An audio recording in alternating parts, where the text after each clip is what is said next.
کیا قرآن کی آیات سے تعویذ لکھے جا سکتے ہیں؟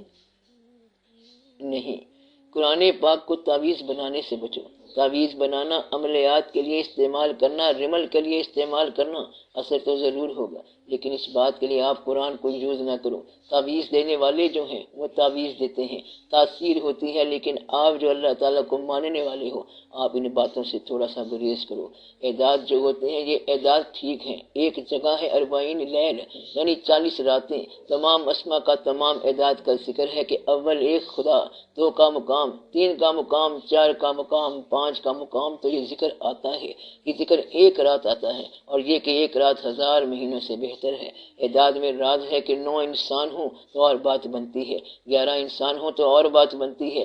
ایک خاص راز کی بات بتائی گئی ہے کہ بستی میں گنتی کے اگر اتنے آدمی اللہ والے بن جائیں تو ایک خاص انقلاب آ سکتا ہے۔ ایک اور بات کہتے ہیں درویش لوگ کہ اگر 99 عامل پیدا ہو جائیں اور وہ 99 اسماء الہی کے عامل ہوں، ایک کا کام یہ ہے کہ یا مبین کرتا جائے، دوسرا یا حی یا قیوم کرتا جائے، اس طرح دوسرے اسماء پڑھتے جائیں۔ اگر سارے عامل اکٹھے ایک مقام پر ہوں تو یہ کامل ورد ہو گیا، یہ آدمی جو ہے تاثیر پیدا کر سکتا ہے۔ اب نام کے اعداد کیسے نکالتے ہیں؟ نام کے حروف کے اعداد جمع کر لیتے ہیں اور اس کو اللہ کے اسم کا وظیفہ دے دیتے ہیں کہ یہ پڑھتے جاؤ تو تاثیر ہو جاتی ہے۔ عدد جب عدد سے تعلی کر گیا تو نام تاثیر میں آ گیا، لیکن آپ اس بات سے گریز کرو، آپ اللہ کے بندے ہو، اللہ اللہ کرتے جاؤ، ہر مشکل ٹل جائے گی۔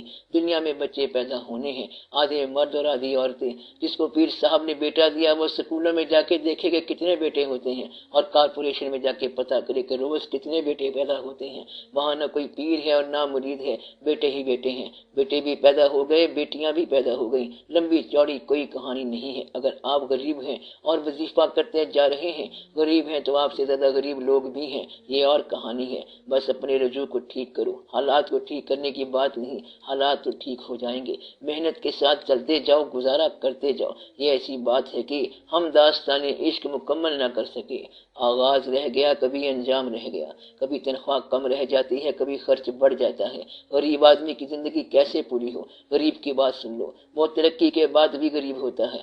آپ بھیڑ کو لے لو، کوئی دن یا کوئی مہینہ ایسا نہیں ہوگا کہ بھیڑوں نے ڈسنا چھوڑ دیا ہو یا بھول گئی ہو۔ یہ اس کا مزاج ہے، بھیڑ پر اچھا وقت آ گیا تو کیا وہ ڈسنا چھوڑ دے گی؟ برا وقت آ گیا تو بھی نہیں چھوڑے گی۔ ایک رات آندھی آئی اور آشیانے اڑ گئے، گھونسلے اڑ گئے، اور بیچاری چڑیا بڑی پریشان ہوئی کہ آشیانے اڑ گئے، مگر صبح اٹھی تو اس نے وہی حمد گائی جو روز گاتی تھی۔ یہ ہے مزاج۔ اگر آپ مزاج اتنا ہی بنا لو کہ آشیانے اڑ گئے، 4 دن کے اڑ گئے، اپنی حمد جاری رکھو، تو آپ کو بات سمجھ آ جائے گی کہ اصل میں کیا بات ہے۔ اس کا مطلب ہے کہ اگر تم بدلنے والے مطلون مزاج ہو گئے کہ کل کو میرے حالات بہتر ہو جائیں، تو حالات کبھی بہتر نہیں ہوتے۔ آپ نے دیکھا ہے کہ تخت پر بیٹھے ہوئے لوگوں کی نیند حرام ہو رہی ہے۔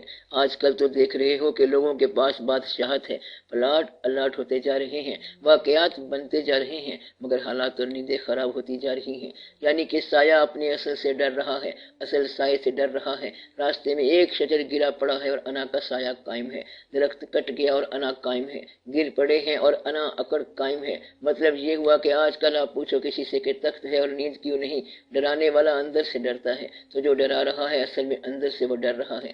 سارے دوسروں کو ڈرا رہے ہیں اور اندر سے خود ڈر رہے ہیں۔ یہ میں آپ کی سیاست کی بات کہہ رہا ہوں۔ اصل میں ڈرتا کون نہیں ہے؟ وہ جو اللہ پر راضی ہو گیا۔ جو شخص کہتا ہے کہ میں کل خوش ہو جاؤں گا وہ کبھی خوش نہیں ہوتا۔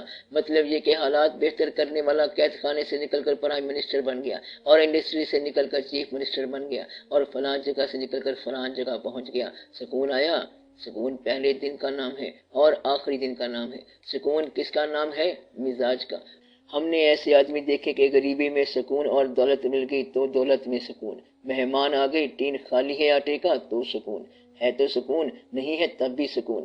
آپ اس پہ غور کر لو کہ اصل میں کیا بات ہے، سکون کیا ہے؟ جس کا آج سکون میں گزرا اس کا کل بھی سکون میں ہوگا۔ اگر دولت میں مزاج کے حالات نہ بدلیں، غریبی میں بھی نہیں بدلیں گے، تو آپ سکون کے لیے یہ کہو کہ ہم ازل سے راضی ہیں، کچھ ہے تب راضی ہیں، نہیں ہے تب بھی راضی ہوں گے، ہر روز راضی ہیں، ہر صبح راضی ہیں، ہر شام راضی ہیں۔ اب حالات کیا ہیں؟ آپ کا حال، آپ کا خیال، آپ کا سول روح یہ کام جاری رکھو۔ اب نتیجہ کیا ملا؟ نتیجہ یہ ملا کہ اللہ تعالیٰ نے بے قرار روحیں پیدا کی ہیں، وہ ہر حال میں بے قرار ہیں۔ اللہ تعالیٰ نے نفوس مطمئنہ پیدا کیے ہیں، وہ ہر حال میں مطمئن ہیں۔ اللہ تعالیٰ نے اطاعت گزار ازلی پیدا کیے ہیں، وہ ہر حال میں اطاعت کرتے ہیں۔ باغی بھی ازلی پیدا کیے ہیں، آپ دیکھتے جاؤ اور لطف لیتے جاؤ۔ بس آپ باغی لوگوں میں نہ ہونا اور ناشکرے لوگوں میں نہ ہونا۔ آج شکر ادا کرنا شروع کر دو، حالات آج سے ہی بہتر ہو جائیں گے۔ اس وقت سے تم نے شکر کا کلمہ کہا، حالات بہتر ہو گئے۔ حالات کب بہتر ہوں گے؟ جب شکر کرو گے۔ تو آپ شکر کیا کرو۔